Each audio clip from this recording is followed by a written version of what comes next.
Now I'm pleased to welcome our keynote presentation this morning. And this is from Mr. Domingo Iudice from Italy, from Brainpull. Domingo here approached marketing to do creative advertising, but over time he's increases interest in this field, looking at advising, analysis, planning and audit, and helping businesses with this whole area of this digital transformation. In 2012, Domingo co-founded Brainpull, and a marketing company that today has about 80 professionals within it in Puglia and Milan, and also recently in the US. Please give a warm welcome to Domingo Iudice. Thank you. Thank you. So, hi everybody. Good to see you. Thank you. Thank you for inviting me to this conference and to this summit. So, as said, I'm Domingo Iudice. I'm an entrepreneur, but also, as my main job, I'm a strategic marketing advertiser. But let's break the ice and make a test, because this is going to be an interactive presentation. So please have a picture. If you are not still connected, you got the password over here, but have a picture to the QR code and tell me when you're ready. So, which is the biggest square in Amsterdam? I think all of you know that, because basically you are in Amsterdam, you have a lot of funny time. So tell me if you're done with the poll and if you pressed on the right, according to you, option. Okay. Lady, no suggestion. I saw you asking for. Okay, so let's see. Dumb square. False. None of those. It's meta. I didn't mention physical or digital, so if a square is a place where people meet together, meta is the biggest one. This is the numbers, and basically we have to admit something about the fact that today we both live digital and physically. So social network is about digital squares. And go back to me, and as Sim said, in 2012, I co-founded a marketing company. Most of people say we are a digital marketing company, but it's not like that. We are just a marketing company, but we use digital a lot. And in 2015, I co-founded Pescaria, which is a restaurant, totally different kind of businesses. And during pandemic, we acquired and co-founded other 4 new businesses. But the problem is that today, most of the revenue are driven by digital. And things went fine, and a lot of people talk about that. And when Tim invited me, I started to think about what should I say to you and which kind of thoughts I can share to give you some great notes, insights, and takeouts. So I think that the best way is to get back into my life. Since I'm not a native digital, I'm 36, and like you, when I was born, digital was not a reality. And then digital impacted my life a lot. Digital impacted my businesses and also my client businesses. So what I would like to share with you is the way I understood how this kind of technology can get into a business or into a life and improve and enhance their performances. So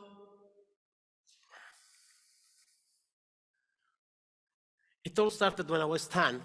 I lost my father when I was young, so I was educated by my grandfather. I was good at school. I went to him and I said, I want an Amiga. I don't know if you heard about it. It was a video game.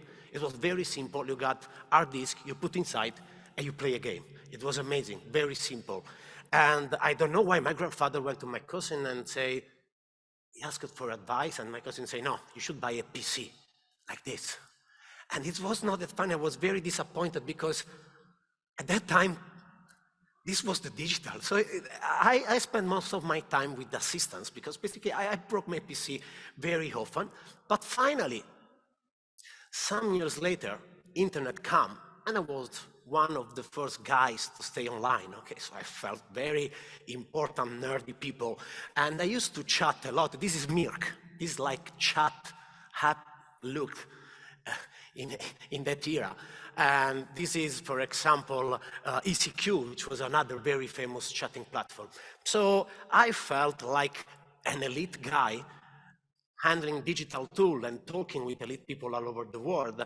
And when Facebook came in Italy and my girlfriend came to me and said, you should subscribe to Facebook, I say, no, I don't care. I have a lot of very nice platforms to talk with the very nice people. And something happened because someone subscribed me with a fake profile. So my girl came to me and say, why didn't you add me on Facebook? I didn't, because it's not me. So you know what I did? Because I didn't consider that important, I didn't consider that relevant for my life, I did nothing. Very nothing. And this is what happened. I was crossing by the street and a new girl started to say hi. So I understood that that guy, pretending it was me, was talking with other girls. And this had a relevant impact on my life. So it's just an example, but the problem is that digital square can influence real ones. And this is true and is normally today, but it was not like that. So why I'm telling this? Because that was my idea. I was like in a digital elite of smart dudes, while all the mass dummies was, playing offline, but it was not like that. World was changing around me, and the truth was that new habits was conquering the mass, and the old but good habit was becoming smaller and smaller, and basically, if you are not digital today, you are an hermit because you are out of the world. So digital is often about these new habits. And this is the nowadays habits. Basically, if you consider that this is the world population, and if you pull out the children and the older people, you can consider that we are all online. We have basically all a smartphone, and we are all on social network. You can rarely find a person that is disconnected and not on a social media. Think about it. It's totally normal today, but so back to my story again. So finally I subscribed to Facebook. I was back from New York, and I started to play with absolutely no sense about the Conversano Police Department. Conversano is my city. It's a 25,000 people city, very small. And I start to play with this concept, and people get totally crazy about this. So I say, okay, I will make a t-shirt, and I will try to sell it. So in one day, I sold 250 t-shirts, zero advertising budget, very small population, 100% conversion, real rate, infinite ROI. So I say, oh my God, this is a problem. Digital era, real stuff. So what if you apply the same kind of idea to a larger scale? Boom, like I can make business, I can make money. So the second takeout is that digital squares very often influence consumer, but can also create opportunity with a great ROI because of the organic, because of the way they work and the way that we are going to look about. So in 2012, thinking about this, I created an agency, but I understood, and we understood, that you cannot be alone because digital is very complex and you need a multi-skill set of people to arrange a good project. And basically, our idea is that marketing as itself is just a process of creating value on a competitive market. It could be very simple or it could be very difficult, but basically it's just about creating value. Digital is just a tool to create value. You are not forced to use that, but at a certain point, you have to understand that that opportunity can move you faster, and especially if you are a small or medium businesses, or if you are a small team, digital can help you to move in a bolder way. We use a slogan that is basically about future is one more process, and that process often is a digital process, or basically a digitalized process. So what I think is that digital, it's always about new habits, but can you imagine how much difficult it is to change an habit? It's painful. Sometimes it costs a lot. Think about if you need to change the habit of your employees, or if you need to change the habit of your salesperson. We will spoke about that. So again, talking about habits, I would like you to guess. You just have to go back to the same page and maybe you will see the new question, right? Is it working? If you cannot scan the same QR code, you can put inside the code, the 6-digit code over there, 7-digit code.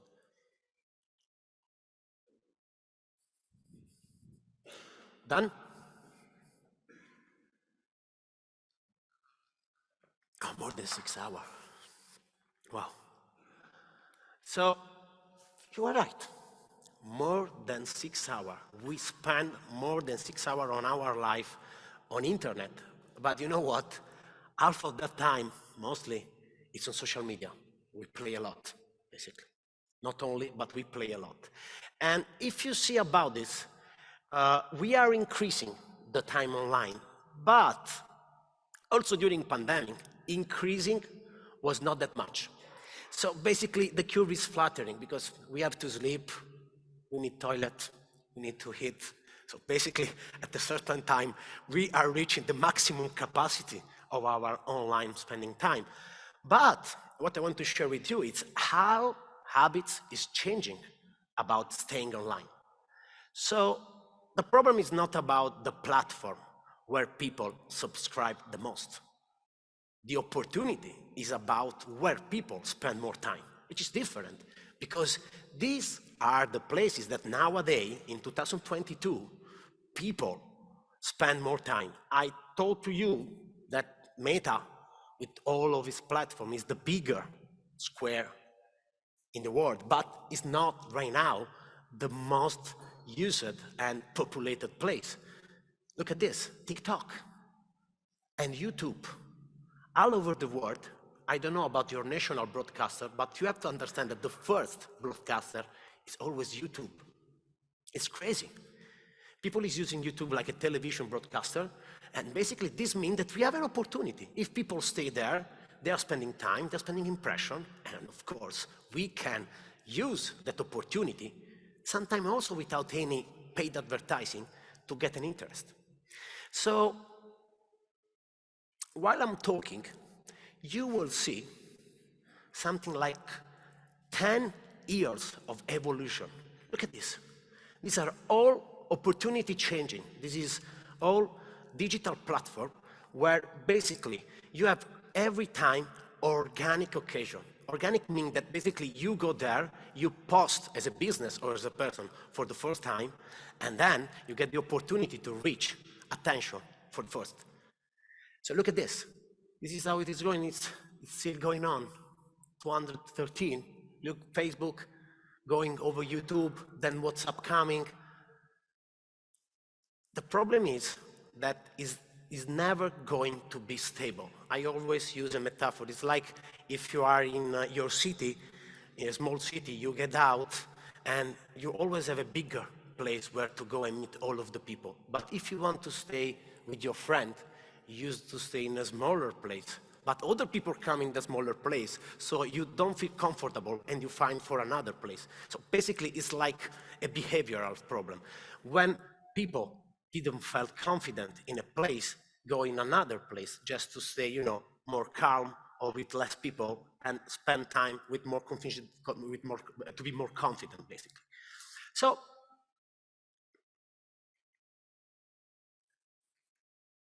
third takeout. Digital squares change rapidly, but they always offer great opportunity. In the next step, what I would like to do is to share how, in 3 kind of cases, we kept those opportunity and how we impact on business result and revenues in a very high way with digital. But first, very out of our topic, How many times do a person go out of home in a restaurant? Are you done with this question? Leonardo? Oh, okay. 1, 2 times, 2, 3 times, 2, 3 times, which is a lot. And it is like a worldwide habit, and is increasing a lot and a lot for many reasons. First of all, if you are in a couple or if you are a single, if you go to the supermarket, you spend something like the same amount of money or a family, so it's worth the value to go in a restaurant. It's basically less time costly and it's more peaceful. Or for another kind of reason, if you live in a big city or in a big metropolis, basically a kitchen are becoming smaller and smaller, they are not comfortable. So going out, it's a very high needs of the nowadays world population. The problem is that this kind of way to go out during pandemic had also changed the habit that people had to use the restaurant. So I would like to start with this very funny video. It's an IKEA commercial, but it's a nice way to, compare the same habits, eating, we need that, in 2 different eras. So enjoy this video, and then let's talk about the first case.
So, it's a commercial. It has also a social value, but basically it's a good way to introduce my first case like Pescaria. So the problem is that habits are changing, but also needs are changing, and we need to go out to the restaurant and share our experience with the people. On the other hand, while we were in Puglia, we understood that people need to consume more and more out of home, and we was very in the needing to eat more fish. But fish is costly, and fast food reduce cost for consumer, reducing service costs. So what we did was using high quality fish with the fish partner producers, creating a fast food, a real Italian fast food about fish. But on the other side, the problem is that it was very pleasant to picture and share. And that was the point to gather and maximize the opportunity of Facebook at that time. So we became a very social and trendy Italian phenomenon, but we also surfed the trend of these new habits, and we conquered the attention of Facebook. This is the CEO, this is the number 2 in Meta, for some months more, and she's leaving. And we were the first Italian company to be mentioned in the early quarter at NASDAQ, basically because of the impact of digital marketing. We went from 0 to 100 employees in just 12 months, just making marketing online. So why this case is relevant? It's not about how we did, it's about how we surfed in the last 7 years the digital opportunity. This was the first digital set and communication mix of Pescaria. We just used Facebook and some Google search if you look for fish restaurant just around Polignano in Puglia. But now we have 11 restaurants. We are in 11 cities in Italy. And moreover, we have a lot of copy on the market, and we have to protect us. But we have also to stay on other kind of squares that during the while occurred. So this is the actual kind of funnel. And a funnel is a very simple idea. You get attention of a person, then you get the interest, and then you push that person into an action. It's like going out with a girl or a boy. You can go say, yeah, go out, go into the bed. You have to say, would you like to go out for a lunch? Would you like to go out for a dinner? You talk about yourself, and then maybe you can convert the relation. It's the same thing online. It's the same thing in your business. It's the same thing everywhere, basically. So the problem here, first, is that, can you imagine how much complicated is this? You have to speak on 8 different places, but moreover, we understood that we cannot spend most of the time to get attention and interest. Because when people come to your store, you get a lot of information, you get a lot of things that you can integrate with digital assets, and that's what we did, basically. We tried for 1 and more years to integrate and connect different facets of our businesses. And that's what happened just before pandemic. And we were lucky to bet on this because basically, first of all, we continue to grow up also during pandemic, and the restaurant, it's a brick and mortar business. And what does it mean? That it's not that easy to continue to reach your customer if they cannot reach you. But moreover, we understood that we did that because we quickly adapted our marketing to the new online habits. And what about the new online habits during pandemic? We are now able to do shopping at our retail shop down our apartment with WhatsApp, preparing the food bag before collecting it. We are able to reserve a table without having a call because during pandemic, telephone was too busy. We was forced to change our habits, but this changing was the greater opportunity for our restaurant. And just to be clear, you know about Italy, we were one of the first country to experiment pandemic, and we used to have this kind of different color for different state of pandemic. So red was the higher level of risk, restaurant was closed. Orange, medium level, restaurant was open just for click and collect, no consumption inside. And that yellow, you can have customer, but few customer, greater than normal customer. So basically, as a marketing company, we understood that you cannot push your revenue over a certain percentage compared to the normal revenue. But what we experimented was that using direct marketing, reaching our customer with email or notification app and whatever, we was able to control our revenue, and we basically played in an average 25,000 more than the rest of the market. And in that period, it was, life-saving for a business. So the problem is that when you invest online, you always get the question, how can I measure the efficiency? So we use 2 kinds of KPI. One is very simple. You can use this at home by yourself. It's Google Trend. If you are investing on a place, if you are investing on a city, and if you get interest, think about it, which is the first time you do when you discover a new product or new brand. You Google it, right? And Google measures the trend of the search. And basically, we understood that in the city in which was pushing with advertising and communication, we was becoming as famous as McDonald's. Not as rich as McDonald's, of course, because it's different. Interest is different from money, but you can convert interest into money. But on the other hand, we use the technology into the store to convert experience into information. So if you get in our restaurant and you get the receipt, you have a QR code, we ask you for information. If you tag us online, a bot come up and it makes you some question, Or if you make a table reservation, after a few hours, you receive an email asking for, hey, everything went fine, everything good?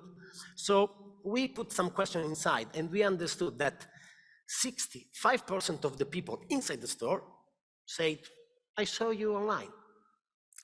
Only 35% of them say that they were influenced by the advertising. This is very important. Digital is not about persuading. You can reach a person, but on the other end is the second thing, relationship and word of mouth counts a lot. But the problem is that those people, those 75% people, were 32% more in terms of frequent present in our restaurant, which is a lot basically, because it means that if you go in a restaurant 3 times, if we reach you online, you come 4 times. It's not that bad on a larger scale. So the fourth takeout is that digital is always measurable. Never believe to the fact that the result of a digital action are not measurable. In a way or another, your effort should be measurable, and you should find a reasonable KPI to get the dimension and the scales of your result. So last question, go to the B2B market and tell me, according to you, which is one of the most important tools in a B2B marketing strategy today?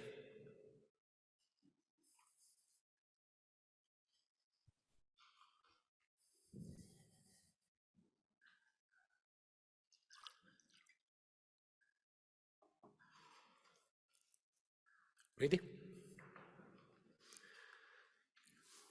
Nice.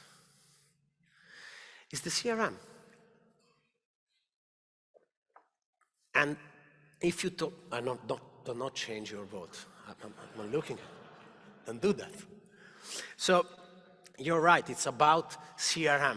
It's about the way you treat and you deal with your actual customer and your actual relation. So your job, it's all about relation. Sales, it's all about the way you can handle relation. Just a concept, digital sales are totally different for digital shopping, okay? So digital shopping is where you go online, you know, go on Amazon or eBay or whatever, and you buy something. Digital sales is when you use digital tools or digital square to increase and enhance your relation, but then you can convert that relation offline. Why this is important? I want to share with you a very simple compliment. I think you had no trade show during pandemic, and so you had no opportunity to reach your international or your far customer with your salesperson, okay, right? But a lot of people and a lot of salespeople started to use a platform, LinkedIn. They reached each other and they start to chat about businesses. And this was a changing in terms of habits about sales. And I want to share with you the case of robots. It's a 3D printing leading company which was working with us from the very beginning, like 2014. And nowadays they are basically world recognized player in the 3D printing manufacturing. So let's see their latest spot and commercial, and then talk about how they solved the opportunity of the sales people habits that was changing during the pandemic and over.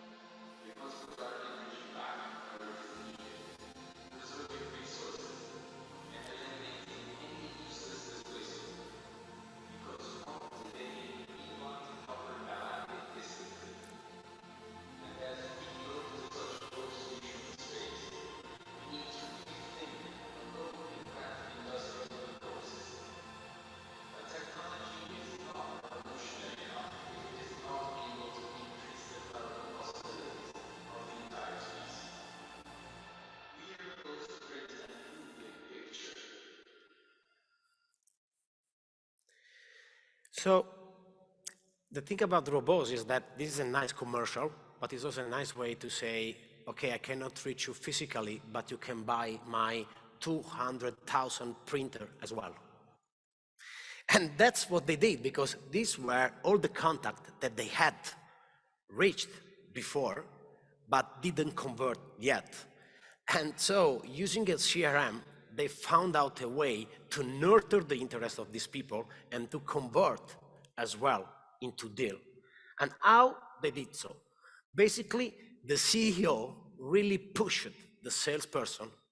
He fired the sales director because he didn't, for example, to use a CRM, to write on a CRM, and moreover, to follow the instruction of the CRM. They melted inbound and outbound marketing. We created a scoring system that can give a score to any incoming lead. A customer onboarding specialist dispatch any lead to the different kind of sales. And then once you come into the system, you are reached by real person and digital stimulus in the same time with a given method. So imagine a larger scale of contact, and imagine all of your salesperson to follow some instruction from your CRM, like if it's orange, you have to call it 1 time a week. And when you call him, you have to write it on the CRM. If it's hot, if it's red, you have to call 3 times a week. And every time you have to write into the CRM. Why this is important? Because you have to write down your feedback. Because people into the communication, people in the outbound service, will know about that automatically and will change the degree and the intensity, but also the message of any content. So it seems very simple, and it is, but it's very difficult to integrate and adopt. So changing habit was very painful, but again, it was the value. Robots was expected to, grow up at a certain level, but they had a very high acceleration during pandemic, because all the other players, they are basically in an oligopolistic market. They are just 3 players worldwide. Wasn't play like that. They were the only one to play in that way with their CRM, with their relation, and so they get a very good result. So digital tools help businesses to control people and processes. It's very important. It's not just a way to reach people, it's also a way to control your people. Again, jump in something very similar to your industry. So you mostly play in a B2B2C.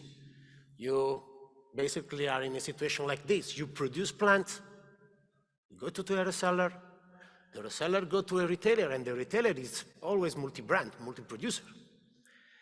And think about the fact that you have no relation with the retailer, you have no relation with the final consumer.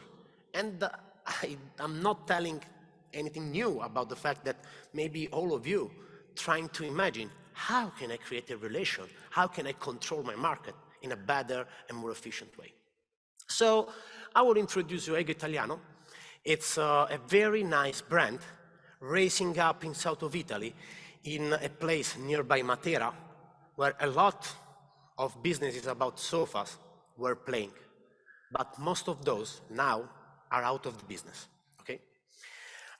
When they come to us, they want, again, to have a commercial to reach B2B retailers and resellers to push their sofa in the Italian market. So this is the commercial we did for them. And then I will share with you the system and also the result that they gain on the market. Oh no, spoiler.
Buongiorno.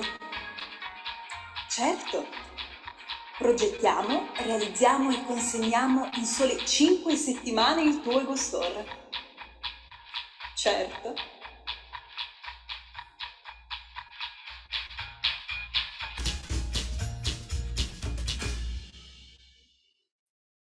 So this was the commercial to get into a very non-digital market, the Italian sofa market, to push people to send an email and to ask for a new shop from Ego Italiano.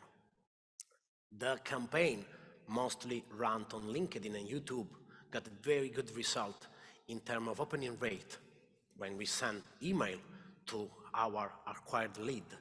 And moreover, it gives to the company a very good number of a new deal.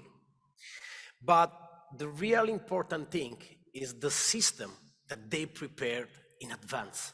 It was a system where you can also reach B2C consumer and push them to go to the store, automatically booking a visit. What does it mean in a business like yours? It means that you know in advance if a customer is interested or is going into a store, into a floral shop to buy something. And if you get no feedback from that visit, you can make an asking, you can make a question to your retailer or your seller. Why didn't we sell our product? Is a question of unloyalty, is a question of bad product quality. You get a lot of information, a lot of value, and a lot of value that you can create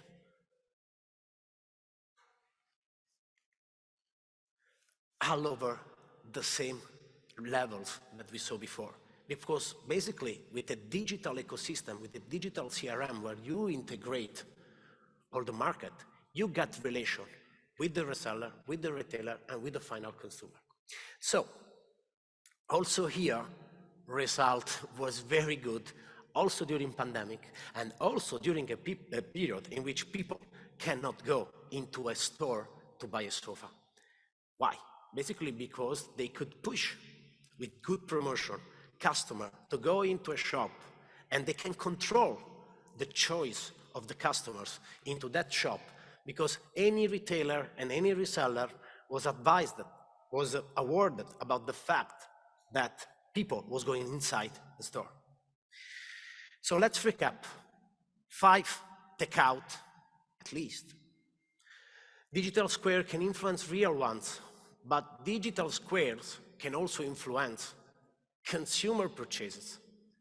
Digital square change very rapidly, and you have to change very rapidly too to get all the opportunity that these places has. But also, digital is always measurable. If you get no result, change your strategy, otherwise something is going wrong.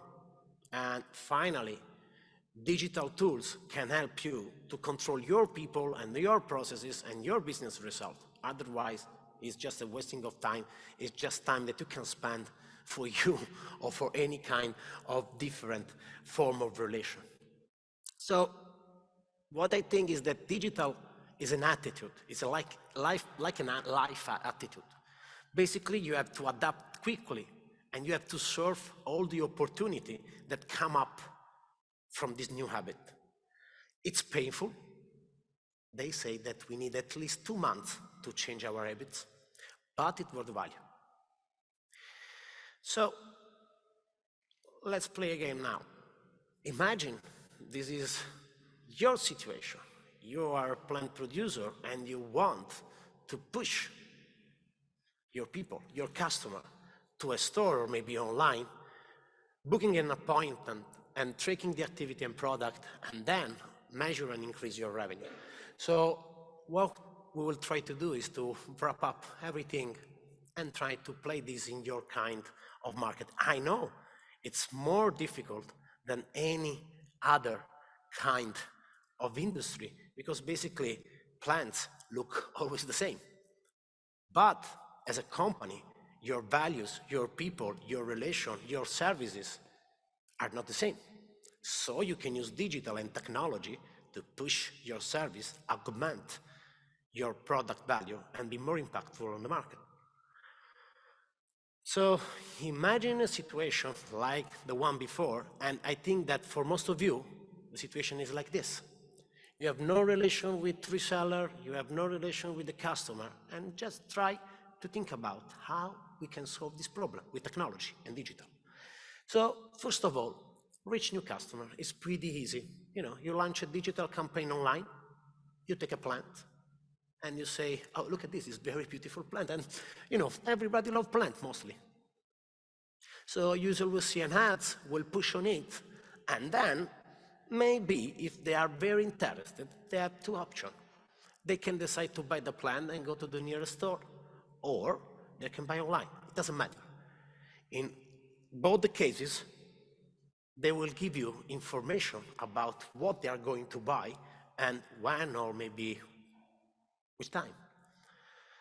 So suppose that your plant has a QR code, a very simple QR code that maybe you can put not on just on the plant, so you cannot remove that from the plant, otherwise you are going to kill the plant, okay?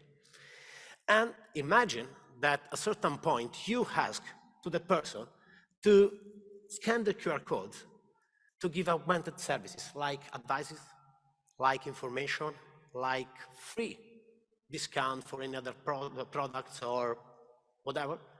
And you can use with any kind of instrument like wallet, like apps, like your website. In any case, this information gets into your CRM. So you know that a given person has a given plant, and you can push information like, hey, it's October, you have to give more water, you have to change the place where you have your plant, or you need to buy some product to keep your plant more healthful, okay? And maybe that person is interested in those promos, because if you have a plant, you don't want a plant to die. It's normal. So you are giving me free advices, and you are reaching me exactly when I will need it, just before my plant will die. So thank you. And at that moment, oh no, again, technology. Okay. And in that moment, we have a great upselling and cross-selling opportunity, because we can sell new product for that plant, or we can say, hey, you have this plant. Would you like to have a similar one? They will be great together in your room or in your garden or whatever. So user, at that time, if they are interested and they say yes, can receive a discount for that plant, or they can receive a gift, or they can receive whatever, and they are pushed to go again online or to the retailer. In other cases, they also can ask you for assistance. Oh, my plant is dying, why I'm wrong, There's a lot of apps, for example, where you shot and you have a picture of your plant, and they give you advices about the fact that maybe you have to give more water, less water, and whatever, fertilizers, and so on. So, at that stage, user decide to go online and shop on your DTC channel, because in that case, you give a service. You are not pushing your direct-to-consumer channel, but if you have it, it is not a matter for you to ship something and to measure the result of that relation, or to book an appointment into the store. And in the next stage, you are just integrating the channel, because you can ask to your reseller, is my customer in your store? Did they buy something that they told me they was going to buy or not? And maybe I can also control the inventory, because maybe they say, I have no product, and I will call my retailer and my reseller, and I will say, why are you not pushing my product on that retailer, for example? So I know it seems simple, and it is, but the problem is that simplicity is very complex. Think about the fact that if you want to install and to make a system like this real, at least you will need 18 to 24 months. It's a lot of time. And during that time, a lot of changing will occur on the market.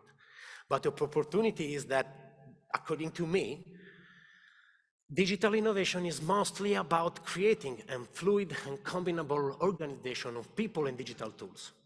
And as you said, because you knew that, CRM is the base of the tools.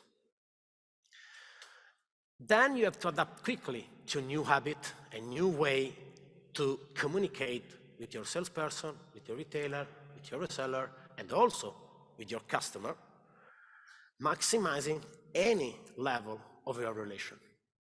But I think that it won't be easy if you look at some other player, and if you look at some other examples, and you consider the fact that they gained very good result also during the most difficult period, maybe of our age, and they get very good revenues just because they bet on digital and they bet on the right technology. So thank you for your attention. I think we have some minutes for some questions, and hope to be useful and inspiring, and thank you very much.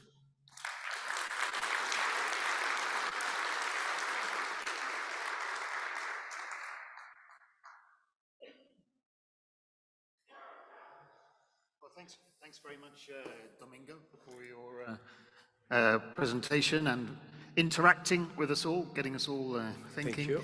I don't know if you have any question, otherwise I will. Yeah, so I'm wondering, does anyone have some questions for Domingo? I have over here, the microphone is just coming for you. Yes, you grew your business from 0 to 102 months, 2 years, was it? You grew your business this way, 0 to 100 employees in 2 years? Yes. How did you find all those employees and train them to satisfy your customers' demands? I mean, very, very good question. And you know what? We use digital. So basically, we use digital advertising to reach unemployed people on Facebook and Instagram, because most of them at that time was spending free time just on the social media. So right now, it's very more difficult to find new employees, but I think it has always been difficult to find good collaborators. But I mean, if you spread your values online, you attract people that are more similar to your values. And if you push some of that people, some of that target with, jobs, asking for a job, a lot of them will come to you.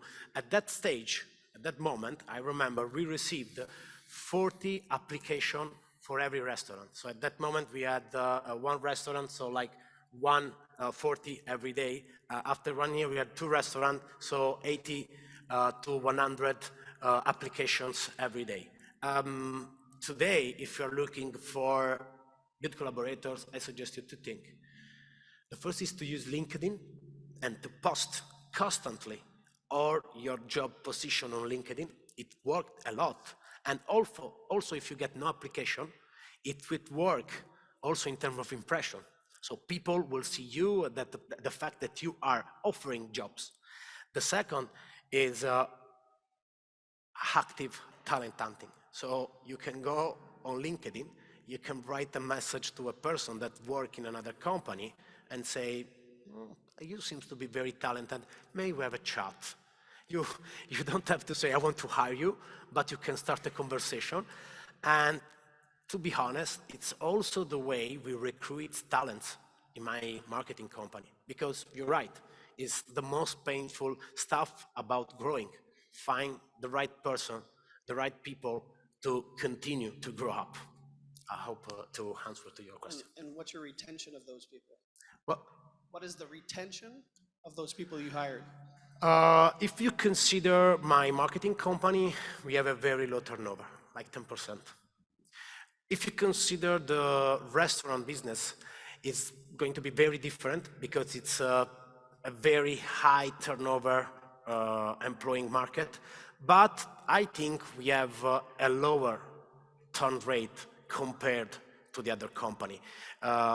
Like we are talking like 60–70% of turnover in 1 year. But I mean, if you think about restaurant, it's pretty normal. You have young waiters, you have young people that are just working to get some money and study, so it's fine. But again, the problem is not just about how much they stay, it's also how much they concern with your value, with your business proposition, and the way you provide the service on the market. So, I mean, turnover change. Of course, in your company, in a business like yours, it should be very lower because it's also about keeping relation. So if you lose a salesperson, it's a mess because you are going to lose a lot of value and money. And I think that working in this way, you can downrate your turnover rate about employing. I think that the example of the marketing company is better than the restaurant example. Okay, thank you. Any other questions? Domingo, I'm just wondering, one of the, was there no? No, it's fine. One of the things you talked about is how an individual business can use digital to influence sales. In our industry, there are a lot of smaller businesses as well. Is there something that the industry could do more collectively that will to make better use of digital channels to drive business? I think you are already doing something like this, just sharing knowledge. Because the problem of digital is that knowledge base change very often. On the other hand, I think that sharing skills and sharing experiences, because you have to compete at a certain point. But on the other hand, you can compete better. And if we compete better, we all achieve better result. So I will make an example about restaurant businesses. So during the pandemic, because we have a situation in which most of the Italian restaurants are family restaurants, okay? So it's not that funny when you compete with that kind of business, because it's not just about being small. It's just about the fact that you cannot share any competitive value, any competitive insight. And we founded UBRA. It was the unification of the branded restaurant in Italy. Because you have to think about the fact that restaurant like Pescaria is just 10% of the total Italian market. And the goal of this association, this unit, was to share knowledge and experience, because all of us want to go international, all of us want to reach more people, and most of us did it before, and sometimes you're wrong. So if you put together experiences, datas, how much you pay for your raw materials, maybe you can compete in a better way. So my advice about your question, which is a very good point, is to think about the knowledge, the insight, and the takeouts that you need to compete to a better level. It's not about sharing websites. I don't think it's about that. You need your own website. You need to compete in terms of SEO or in terms of advertising with all of your business, all of your competitors. But on the other hand, I don't think it's useful to create common platform or common tools, common CRM. I don't believe in this kind of solution. I believe to put in common information, knowledge, skills, experience, because this will enhance your competition of the market, and the faster the competition, the faster the growth. Okay, thank you. Thank you. That'll lead on well to our discussion shortly. So I think we want to thank you very much, Domingo, for speaking to us today and for sharing this presentation. Thank you very much.